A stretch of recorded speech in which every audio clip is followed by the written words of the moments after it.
ఇది మంచిది కాదని మనం చెప్తాను. పల్లా రాజేశ్వర రెడ్డి గారు దయచేసి వారు అడిగిన ఎక్స్‌గ్రేషియా ఇవ్వాలని చెప్పేసి కోరుతున్నాం.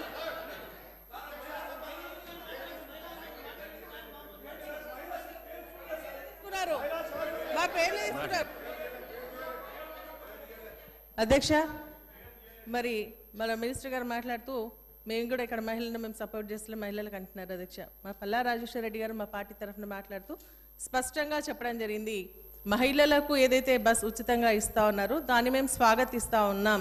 కానీ కాకపోతే మహిళలు ఇబ్బంది పడుతూ ఉన్నారు, ఎంప్లాయీస్ ఇబ్బంది పడుతూ ఉన్నారు, కాలేజ్ స్టూడెంట్స్ ఇబ్బంది పడుతూ ఉన్నారు. మళ్ళీ ట్రిప్స్ కూడా తక్కువ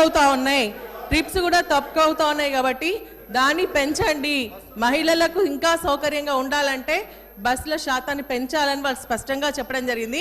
ఇంకోటి అధ్యక్ష, ఆటో డ్రైవర్ల గురించి మాట్లాడుతున్నారు. అధ్యక్ష, ఈరోజు ఆటో డ్రైవర్లు ఇబ్బంది పడుతున్నటువంటి విషయాన్ని సభ ద్వారా ఒక ప్రతిపక్ష నాయకులుగా వారు చెప్పడం జరుగుతోంది. ఒక నిమిషం అధ్యక్ష, చనిపోయినటువంటి ఆటో డ్రైవర్ భార్యలు కూడా ఇబ్బంది పడుతూ ఉన్నారు. ఆటో డ్రైవర్కి సంబంధించినటువంటి వారి యొక్క కుటుంబాలు మహిళలు బాధ్యత వహిస్తారు, వారు ఇబ్బంది పడుతూ ఉన్నారు. కాబట్టి వారికి మీరు ఇచ్చేటువంటి 1200 సరిపోదు, నెలకు 10,000 రూపాయలు ఇవ్వమని చెప్పేసి మేము డిమాండ్ చేస్తూ ఉన్నాం. ఖచ్చితంగా ఇవ్వండి, ఆ కుటుంబాలను ఆదుకోండి. చనిపోయిన కుటుంబాలకు మరి 10,000 రూపాయలు 10 లక్షల రూపాయలు ఎక్స్‌గ్రేషియా ఇవ్వాలని చెప్పేసి కూడా మేము డిమాండ్ చేస్తూ ఉన్నాం.